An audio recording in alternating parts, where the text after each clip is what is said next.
में घूम रहे हैं, मेरे लोगों के सर पे पक्की छत भी नहीं है। ये है भारत की सच्चाई। और तब तक नहीं मिलेगी छत आपको जब तक आप अपनी ताकत नहीं बनाओगे, अपना दल, अपना बल और आपकी समस्याओं के हल के लिए आप मेरा साथ दो। क्योंकि जितने लोग अब तक आए उनको आपने साथ दिया। अगर आपकी जिंदगी बदली हो तो भूल जाओ मुझे, फिर उन्हीं के साथ रहो। और अगर आप चाहते हो कि कुछ बदले, आप बताओ बदल गया क्या? चलो अच्छा बताओ मुझे, बड़े भी लोग यहाँ बैठे हुए, बताओ अगर मेहनत मजदूरी नहीं करोगे तो रोटी मिल जाएगी आपको? अच्छा बताओ। तो जब सब कुछ आपको करना है, जबकि भारत में लोकतंत्र है और लोकतंत्र में वो शक्ति है कि बड़े से बड़े ताकतवर को जमींदार कर दे और बड़े से छोटे छोटे गरीब के बेटे को वो ताकत दे दे कि वो अपने लोगों की जिंदगी बदल सके। ये लोकतंत्र है। आपकी वोट करोड़ों रुपए से भी कीमती है, मेरी वोट करोड़ों रुपए से भी कीमती है। चाहे राष्ट्रपति बन जाए, प्रधानमंत्री, उसकी वोट की वैल्यू और हमारी वोट की वैल्यू बराबर है। और अगर वोट का अधिकार नहीं होता, आपकी बस्ती में नहीं आता कोई। आप सोच के देखो, जिन पर वोट का अधिकार नहीं होता, अगर आपके पास, आपकी बस्ती में नहीं आता कोई। आपकी बस्ती में लोग इसलिए आते हैं क्योंकि आपके पैर इसलिए छूते हैं, आपको चाचा ताऊ इसलिए बताते हैं, आपकी बात इसलिए करते हैं क्योंकि आपके पास वोट है।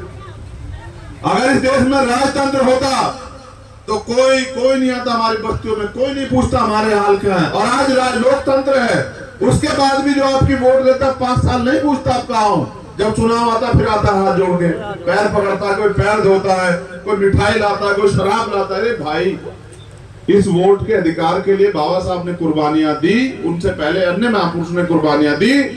और उन्होंने कहा कि ये वोट का अधिकार बिकने के लिए नहीं है, गुलामी से मुक्त के लिए है। आप अपनी गुलामी को समझो तो सही, आप अपनी गुलामी को समझो, उसकी बेड़ियां काटने के लिए सोचो। फिर अच्छा सोचो, अगर होती हम पे ताकत तो क्या आपको बारिश में भीगना पड़ता? आज बताओ। नहीं। ए सुनो, डबल त्रिपाल वाला टेंट लगवाते हैं वहां से वहां तक, अगर हम पे ताकत होती है। हमें तो पता है ना आपने किस तरह अपना खून से, वो अपने मेहनत की कमाई से सींच के लगाया वो टेंट। मैं आपके साथ भीग रहा हूँ, इसमें भीग रहा हूँ ये बताने के लिए कि अगर ये बेबसी खत्म करनी है तो अपनी ताकत बनाओ। क्या तो उन लोगों के भरोसे रहो जो हमेशा आपसे वादा करके धोखा देते आए। यहाँ भी एक अच्छी सरकार है, इतनी अच्छी सरकार है कि जब मैं हक की लड़ाई लड़ने आता हूँ तो मुझे कभी जेल भेज देते हैं, कभी बंद कर देते हैं, कभी अरेस्ट कर देते हैं, डिटेन कर देते हैं, कभी यहाँ से पढ़ के दिल्ली छोड़ के आते हैं और ये कहते हैं लोकतंत्र है यहाँ। मैं आपसे कहने आया हूँ, आप अपनी एकता और ताकत बना लो और एक बार मुझे इस लड़ाई को लड़ने का मौका दो। ये लड़ाई मेरी इसलिए है क्योंकि मैं इस दर्द को समझता हूँ। मैं एक पढ़ा लिखा व्यक्ति हूँ और हमारे साथी और हम दिन रात मेहनत कर रहे हैं, इसलिए आपसे अपील करने के लिए आया हूँ। मूर्ति के लिए बधाई, लेकिन लड़ाई कैसे आगे बढ़ेगी? मूर्ति से, विचारों से? बताओ। विचारों से। तो विचारों में साथ दोगे नहीं दोगे? बताओ। जब आप विचारों में साथ दोगे। अच्छा, मैं आपको एक चीज और बताऊंगा, बड़ी गंभीरता सुनना है बात। हमारे अध्यक्ष जी यहाँ बैठे हैं, हंसराज जी कहाँ है? ये बैठे हैं, सरपंच जी पूर्व। देखो मैं आपको एक बात, जिस कौम के पास राजनीतिक शक्ति नहीं होती ना, उसका बताऊं क्या होता है? आज के दिन 73 गुर्जर समाज के लोग अपने हक अधिकार के लिए सड़क पे आए और कितनी कोक सुनी हुई, आप आइडिया लगा लेना। 73 लोगों को एक दिन में मार दिया सरकार ने। कितने लोग थे? 73। आए क्यों थे? अगर उन पर राजनीतिक शक्ति होती तो सड़कों पे मरने आते क्या? लेकिन बुरा ये है कि जिस समाज को इस सरकार ने, जो पिछले वाली सरकार थी, जो केंद्र में भी है, उन्होंने जिस समाज के खून से होली खेली हो, आज वही समाज अपने लोगों की कुर्बानियों को भूल के उसी पार्टी का साथ देने का काम करता है, फिर कहता है कि हमारे साथ अन्याय हो रहा है। आप भी तो ऐसा ही कर रहे हो।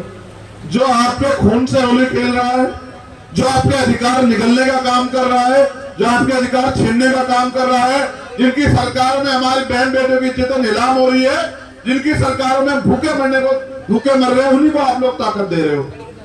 आजमाओगे तो वही मिलेगा जो मिलता है। इसलिए आपसे कह रहा हूं, आप अपनी ताकत बनाओ, अपने हाथों को मजबूत करो। हमारे यहाँ नेता हैं, जिले के लोग तमाम, सत्येंद्र बाकी साहब थी, उनका साथ दो और एक बार इस बात को मजबूत करो कि चलो छोड़ो, इस बार हम उनके साथ नहीं, इस बार हम अपने भाई को मौका देके देखते हैं और फिर देखना बदलाव होता है नहीं होता।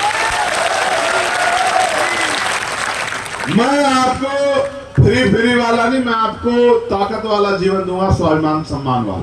और आपके हाथों को इतना मजबूत करूंगा कि आपको किसी के आगे हाथ नहीं फैलाना पड़ेगा। लोकतंत्र है, इस लोकतंत्र में जनता मालिक है। इसलिए आपसे कहने के लिए आया हूँ, मैं मेरी वजह से आज आप भीगे, मुझे बड़ी तकलीफ होगी जाते हुए, और स्पेशली मेरी माँ बहनों के लिए मैं हाथ जोड़ के माफी चाहता हूँ, मेरी वजह से आपको भीगना पड़ रहा है।